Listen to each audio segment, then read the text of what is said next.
No one paid much attention to the quiet man sweeping at the far end of the hangar, the janitor who had been there for almost 3 years. His name was Ronan Vale, though most people barely remembered it.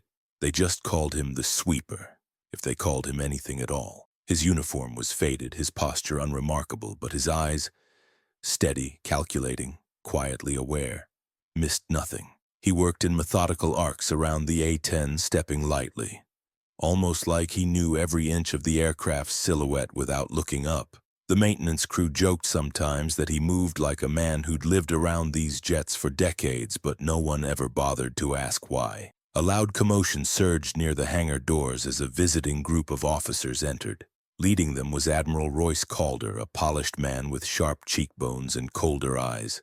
He walked with the smooth confidence of someone who believed rank was the same thing as superiority. Ronan kept sweeping, a rhythm uninterrupted, but everyone else snapped to attention.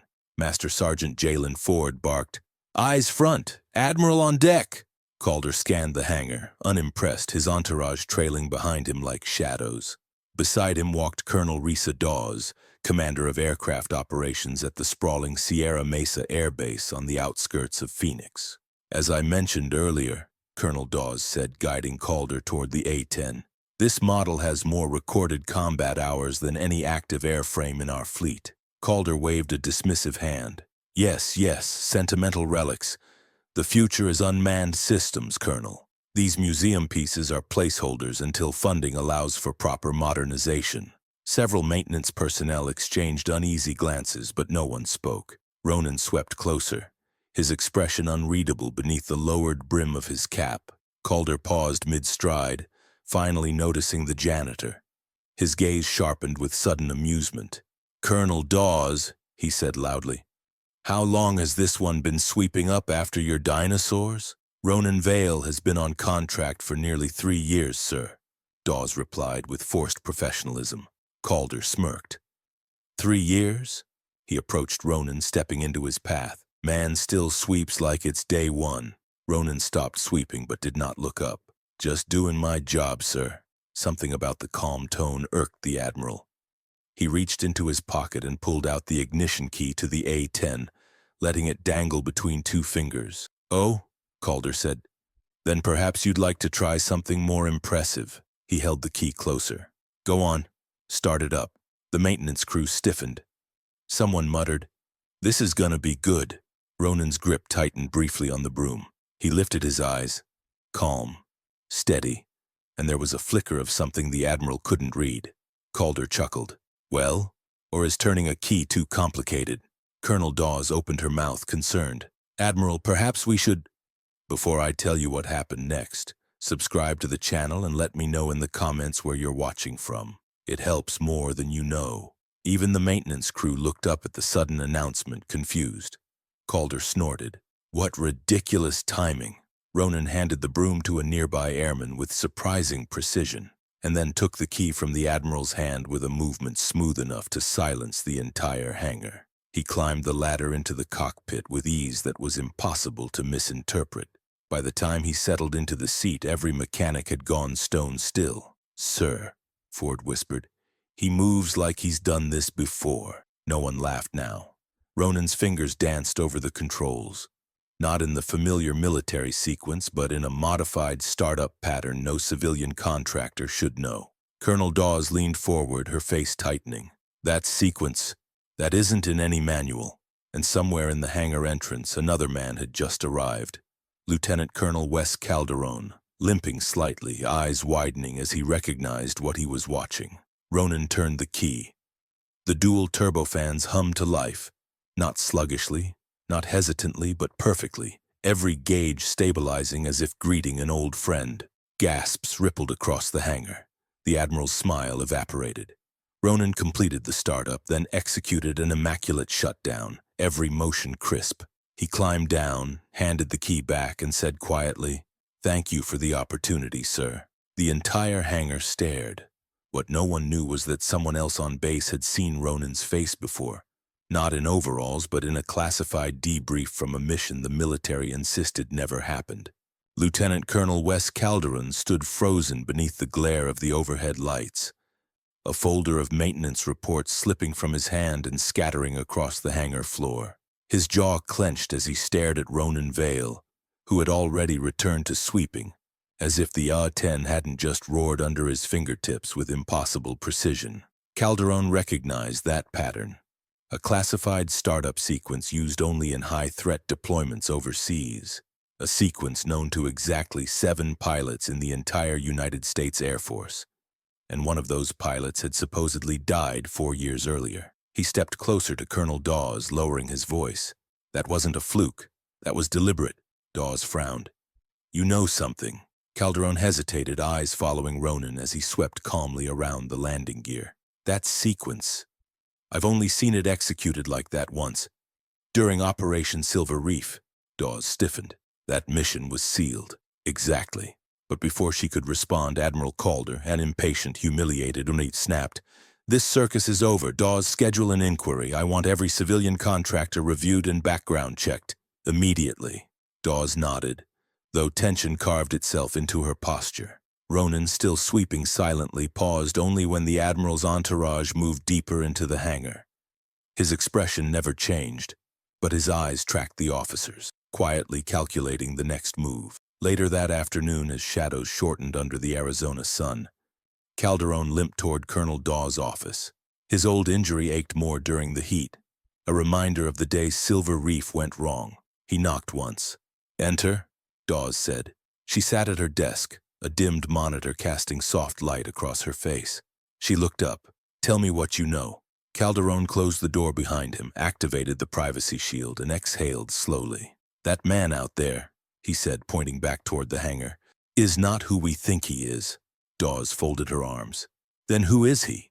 "I can't confirm without cross-checking records I technically don't have clearance for anymore. But Colonel, if my suspicion is right, that janitor is someone we were told died during a mission we were ordered to forget." Dawes leaned forward. "Give me the name." Calderon shook his head. "Not yet, but I will tell you this. If it really is him, the Admiral's behavior this morning may have triggered something much bigger than embarrassment." Dawes regarded him for a long, tense moment. "Find out," she said finally. Quietly. Across the base, Ronan Vale finished his shift precisely on time. He placed the broom back onto the rack, washed his hands in the maintenance room sink, grabbed his backpack, and walked toward the civilian exit gate, blending into the flow of base traffic with practiced ease. But halfway across the lot, he paused. A reflection in the glass of a vending machine caught his attention. A dark sedan, 2 rows over, windows tinted too heavily for regulation. Someone watching. Ronan didn't look directly at it. He didn't change his pace. He simply turned toward the side gate, taking a different path to the visitor lot where he parked his old silver truck. Inside the cab, the air was stale from the desert heat. He closed the door quietly, placed his hands on the steering wheel, and let out a slow breath. "They noticed me," he murmured. He reached under the seat, pulling out a slim military-grade tablet. Its cracked corner and faded casing revealed years of clandestine use. He powered it on. A secure login screen appeared, then, "Inbound message. Protocol shoreline." Ronan tapped the screen. "Activity detected at Sierra Mesa. Exposure risk elevated. Proceed with caution, awaiting your status." He typed back, "No compromise yet. Admiral interference accelerated timeline. Observing developments." He paused, then added, "Someone recognized the sequence." A beat later came the reply, "Identify observer. Avoid contact. Maintain cover at all costs." Ronan closed the tablet, slid it back under the seat, and started the engine. He drove away without looking back, though he knew the sedan's occupants were still watching. At the same time, Colonel Dawes entered a restricted wing of the base, her ID triggering a series of locks before granting access to a secure records vault. Inside, she accessed personnel archives that had been sealed long before she took command. One profile flashed red. "Access denied. Authorization level Echo." She frowned. Echo level access was reserved for only a handful of individuals. She wasn't one of them. But then something strange appeared. A line of text blinking at the bottom of the screen. "File recalled. Inquiry flagged." She swallowed hard. Someone else already knew she was looking. Back in the parking lot, Calderon stood watching Ronan's truck disappear down the main highway. Vale, he muttered. What were you doing before you were sweeping floors? He couldn't shake the image of that startup sequence, nor the tattoo he had glimpsed earlier beneath Ronan's sleeve. A simple black silhouette of an aircraft, partially obscured, a symbol Calderon had seen once before, in a forbidden dossier tied to Silver Reef. And then it hit him. If Ronan was who he feared, they were all in danger. Because before sunrise the next day, 2 men would break into a secure locker on base, searching for something Ronan had already noticed was moved. The following day arrived bright and scorching, the kind of Arizona heat that shimmered off the asphalt even before midday. The base stirred earlier than usual, officers hurrying between buildings, security teams doubling up at checkpoints, and whispers traveling faster than official memos. But none of that noise reached the dim corridor behind Hangar 12, where 2 men moved with silent purpose. They wore maintenance uniforms, but they were not part of Master Sergeant Ford's crew. The mismatched patches on their sleeves and the lack of sweat on their collars made their disguises stand out, at least to anyone who actually worked here. The taller one with close-cropped hair tapped a stolen code into the locker room keypad. "Keep watch," he muttered. The second man positioned himself near the corner, pretending to scroll on a tablet that wasn't connected to anything. Inside the locker room, the intruder moved straight to a metal unit in the far row. Locker 37, Ronan Vale's locker. He tested the door. Locked. As expected, he pulled out a compact tool shaped like a penlight and pressed it to the latch. A soft electric pulse hummed as it scanned for countermeasures. None. He pried it open, but when he swung the door wide, he froze. The locker was nearly empty. A pair of gloves, an old thermos, a tangle of earphones, and one small detail that unsettled him. The lock had already been disturbed. Someone had searched here before them. He hissed under his breath. "We're late." Behind him, the lookout tensed. Someone was approaching. They shut the locker quietly, backed away, and slipped out the side exit before the approaching footsteps rounded the corner. A moment later, Colonel Risa Dawes entered the locker area. She scanned the quiet room, eyes landing on the very same locker. Locker 37. For a moment she hesitated, then she approached it. The lock hung perfectly centered. Too perfectly. Her instincts prickled. She crouched and inspected the lower hinge, noticing a faint, fresh scratch on the paint. She brushed her thumb across it. Someone had absolutely been here, which meant Ronan Vale was not the only one hiding something. Meanwhile, at the far end of the base, Ronan moved across the tarmac with his usual quiet stride, sweeping under the bright Arizona sun. He worked in long arcs, methodical as ever, though his mind was anything but calm. Every sense he had, every instinct honed long before he ended up pushing a broom, whispered that the walls around him were shifting, pressure tightening, eyes watching. He had expected it eventually, but not this soon. He swept around the nose of a transport aircraft, pausing as he glanced toward Hangar 14, where the A-10 Thunderbolt rested after yesterday's spectacle. A group of mechanics stood talking nearby. One of them nodded toward Ronan. "Guy gives me the creeps," one whispered. "Who climbs into an attack jet like he's stepping into his living room?" Another shrugged. "He's just quiet." "Yeah, well, quiet doesn't explain what he did yesterday." Ronan kept sweeping, passing them without acknowledgement, but he caught every word. Calderon from a catwalk above saw it all. He leaned on the rail, studying Ronan the way a seasoned pilot studies weather patterns, noticing details others ignored. When Ronan paused beneath the wing to adjust the broom, Calderon spotted it again, a glimpse of the tattoo beneath his sleeve, an aircraft silhouette, but not the same one as yesterday. Or rather, not exactly the same. This one had a faint number next to it, faded with age. Dawes' voice startled him. "Wes." He turned. "Colonel." She stepped forward, expression tense. "I checked his locker this morning." "And?" Calderon asked. "It was tampered with, recent, and not by him." Calderon's jaw tightened. "So he's being watched, or hunted." Dawes nodded. "We need to dig deeper into who he might be." Calderon exhaled slowly. "I think I already know." At the same time, on the other side of the base perimeter, the 2 imposter maintenance men pulled off their stolen patches as they approached a black SUV with desert-tinted windows. Inside sat a man in a crisp suit, sunglasses reflecting the bright daylight. "Well?" he asked. The taller intruder shook his head. "Nothing in the locker. He already cleaned it out." "That's impossible," the suited man snapped. "He shouldn't know we're here. You must have missed something." "We didn't," the lookout insisted. "Someone else got there first." The man in the suit leaned back, considering this new complication. "Fine. Then we shift to the next step. We find out what he's planning and eliminate it." Back on base, Ronan returned his broom to the rack and washed the dust from his hands. He pulled down the sleeves of his uniform carefully, covering the tattoo fully this time. As he stepped outside, he felt something. That instinctive pull in his chest that had saved him more times than luck ever could. Someone had been in his locker. Someone had been close. He walked toward the parking lot, calm on the outside, but his mind was already realigning plans, contingencies, escape routes.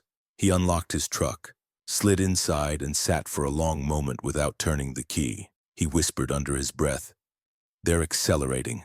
Then he started the engine.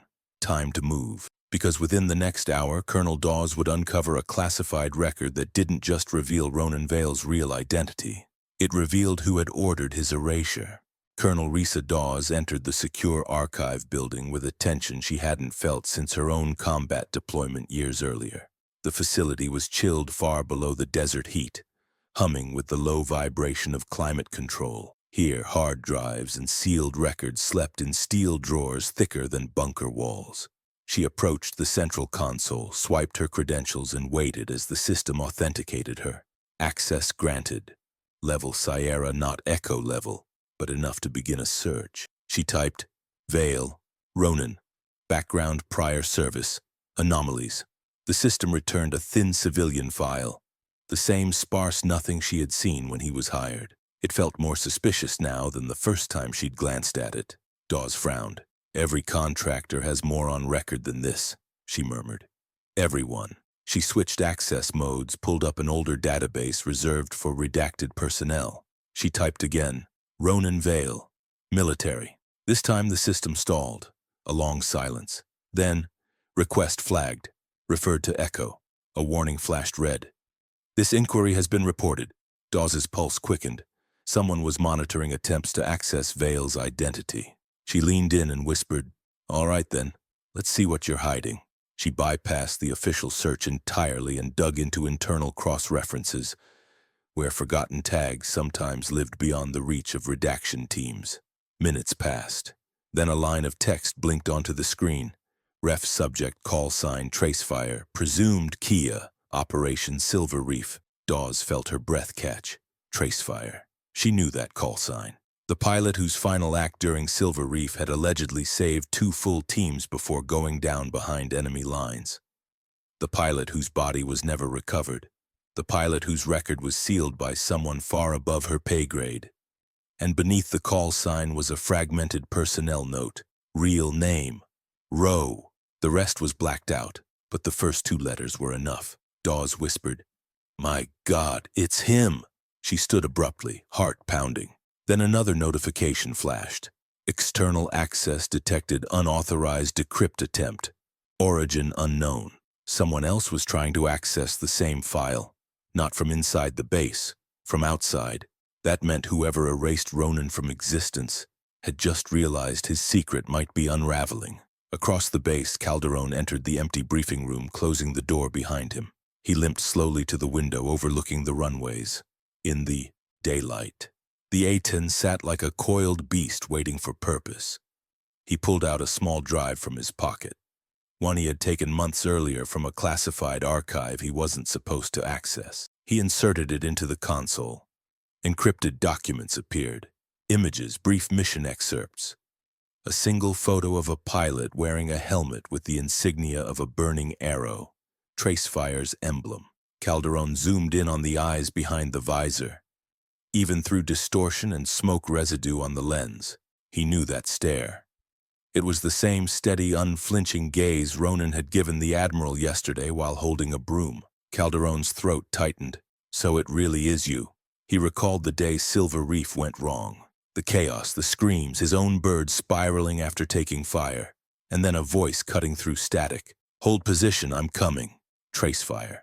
The pilot who had disobeyed orders to save them. The pilot who never made it home. The pilot they were told died. A knock on the door broke his reverie. "Enter," Calderon called. Colonel Dawes slipped in, eyes alert. "I found something," she whispered. "Something enormous."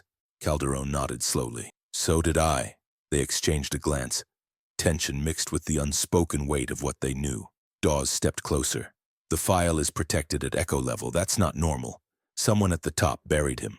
And they're still watching," Calderon replied. "My access attempt yesterday was flagged." "So was mine," Dawes admitted. "But it gets worse." She handed him a small slip of paper with a name scribbled on it. "The originating authority on the Silver Reef redaction order." Calderon's face blanched. "You're sure?" 99%. He stared at the name. Admiral Royce Calder, the very man who mocked Ronan yesterday. Calderon felt a cold spike of dread. "He buried the file. He lied about Tracefire's death," Dawes whispered. "And if the Admiral realizes Ronan's alive, he won't let him live long enough to talk." Meanwhile, Ronan Vale stood outside his truck in the visitor lot, his attention drifting toward the perimeter road. Bright sunlight glared off the black SUV now parked 2 blocks away, the same one that had watched him yesterday. Inside, the suited man from before lifted a phone. "He moved early," he said into the receiver. "Your janitor is reacting faster than projected." A voice on the other end replied faintly, "Then escalate. We can't afford exposure." The suited man's lips curled. "Yes, Admiral." Back in the secure room, Dawes whispered, "If the Admiral ordered Tracefire erased, then he knows Ronan is alive. And if those men in disguise were looking through his locker this morning, he's in danger," Calderon finished. They both turned toward the window, toward the runway where the A-10 sat like a dormant memory of Ronan's past. "We need to find him," Dawes said. "Before the Admiral does," Calderon added, "and before he disappears again." But by the time they left the building, Ronan Vale was already gone, heading straight toward a hidden location where the truth of why he vanished was waiting for him. Ronan Vale drove eastward, away from Sierra Mesa Air Base, following a road that cut through low desert scrub and sun-bleached rocks. The sky was a clear sheet of pale blue, heat waves rising off the pavement in shimmering ribbons. He kept one hand steady on the wheel while his mind ran through contingency after contingency. He wasn't fleeing. He was verifying something he had hoped he would never need to check again. After nearly 30 minutes of silent highway, he turned onto an unmarked gravel road. A small, dried-out ravine hid the entrance to an abandoned weather monitoring station, a cluster of squat concrete buildings long decommissioned and ignored by practically everyone except him. Ronan parked behind a rusted service truck that looked as if it hadn't moved in years. He stepped out, listening, only the sound of wind brushing across the sand. He entered the smallest building, pushing open a warped metal door. Inside, dust covered everything except a steel lockbox bolted under a workbench. Ronan knelt, pulled the box free, and keyed in a 7-letter sequence on the old keypad. The lid clicked open. Inside lay a compressed data core wrapped in a heat-resistant cloth, the last physical proof he'd kept from Operation Silver Reef. He lifted it, his jaw tightening. Footsteps echoed behind him. Ronan spun. A man stood in the doorway, older, weathered, wearing an unmarked tactical vest. His presence filled the room like a shadow stretching far too long. "Ronan," the man said quietly, "you shouldn't have come alone." Ronan narrowed his eyes. "Commander Ash Redden." The man nodded, stepping in fully. Redden had once been a trusted mission handler in Ronan's previous life, before Silver Reef, before the redactions, before the day Tracefire was declared dead. "Someone was in your locker this morning," Redden said without preamble. "2 of Calder's men. They moved faster than expected." Ronan's grip tightened around the data core. "I saw them." Redden looked at the box, then back at him. "You kept the original?" "Only this piece," Ronan said. "The rest was destroyed when they vanished me." Redden exhaled. "You always were too stubborn for your own safety. And you," Ronan countered, "were always too willing to follow orders from the wrong people." The tension crackled between them for a moment. Old wounds resurfacing. Redden sighed. "Ronan, we have bigger problems than resentment." He pulled out a portable transmitter and tossed it onto the dusty table. "Calder made his move last night. The Admiral's been scrambling forces across state lines, pulling in off-book contractors. Whatever he's hiding goes deeper than Silver Reef. Ronan remained still. Then it's worse than I thought. Redden nodded. He's sealing every crack, locking down every file. Anyone who ever touched the Silver Reef operation is a target. Ronan's jaw clenched. Including you. Already had visitors at my doorstep, Redden said dryly. Left them sleepy. Ronan almost cracked a smile. Almost. But then the older man's expression shifted. Ronan, Calder wasn't just protecting himself, he was protecting the people who funded that operation. People who wanted certain hardware moved through unapproved channels. Ronan looked down at the data core. Confirmation? More than confirmation, Redden said. It's evidence. Enough to dismantle every one of them. If you can get it to someone with integrity. And Colonel Dawes? Ronan asked. She's clean, Redden said. Wes Calderon is too.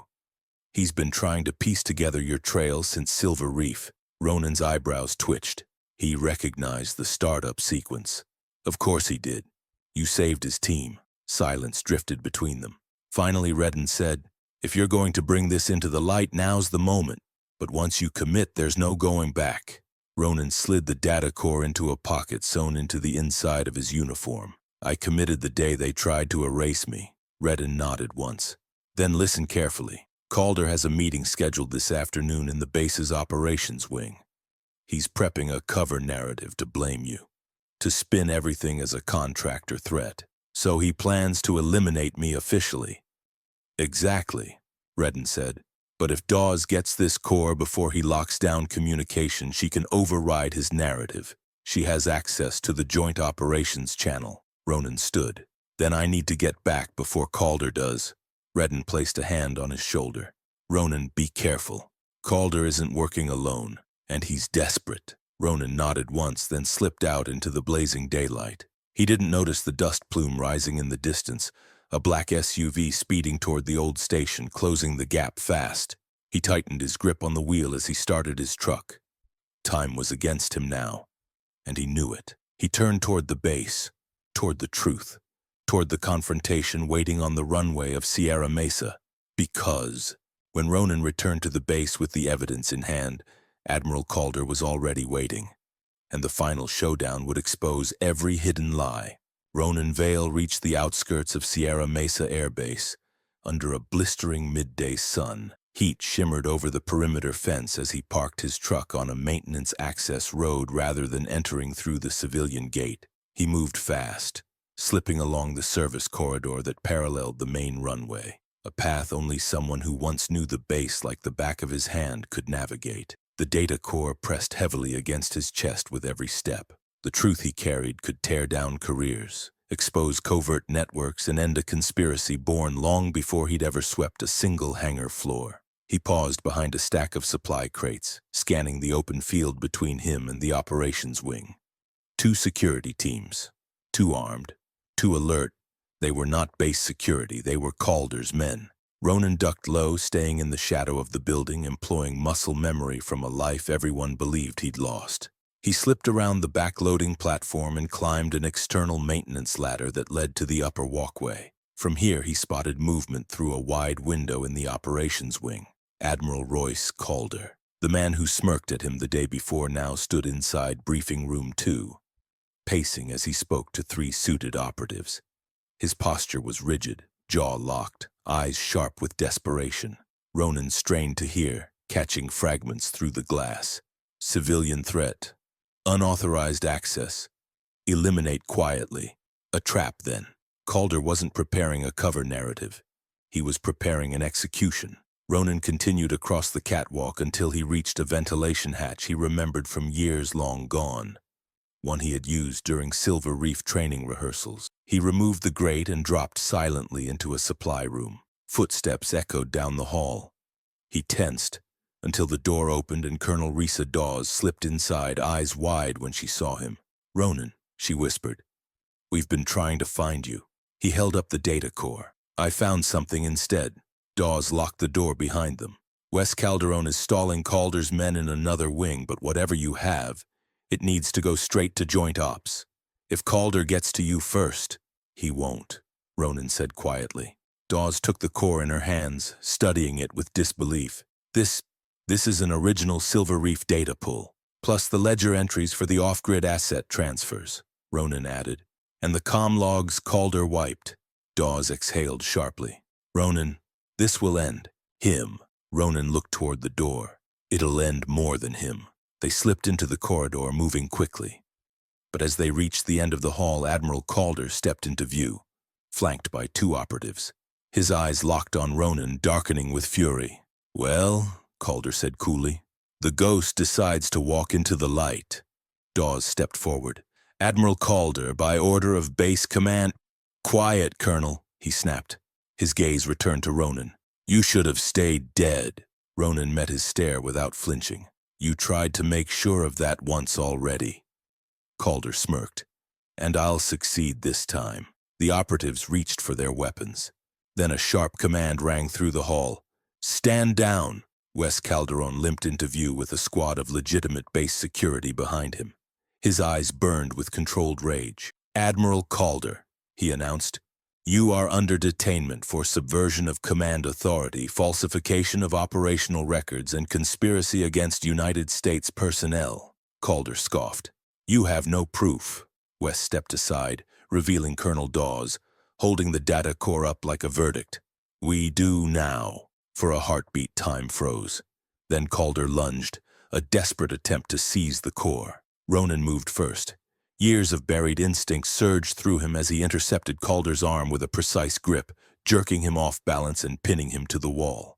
The operatives raised their weapons, but base security had theirs aimed faster. It was over.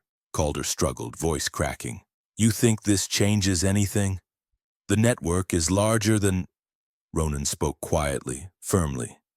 No more lies. No more shadows. Base security restrained the Admiral and his operatives, escorting them down the hall. Wes clapped a hand on Ronan's shoulder as they passed. You saved all of us once, Wes said. Now you've done it again. Ronan didn't smile, but his eyes softened. 3 weeks later, Sierra Mesa Air Base held a private ceremony on the sunlit tarmac. Only essential personnel attended. Those cleared to know the truth. A citation was read aloud. For unparalleled courage during Operation Silver Reef and for extraordinary resolve in preventing a covert conspiracy from threatening national security. Ronan Vale stood in uniform, his real uniform, as Colonel Dawes stepped forward and pinned a reinstatement insignia to his chest. You didn't come back for recognition, she said softly, but you deserve it. Wes Calderon offered a small nod nearby. Tracefire wasn't dead after all. Ronan looked past them to the A-10 on the runway, the same jet he had started with the ease of someone who once belonged in its cockpit. Maybe he still did. The sun glinted off the canopy. Ronan drew a deep breath. For the first time in years, the weight in his chest eased. No shadows, no running. Just daylight and truth. And for a man who had lived buried in silence for too long, that was enough. And if you've been listening this far, subscribe to the channel and let me know in the comments what time it is where you're watching from. It helps more than you know.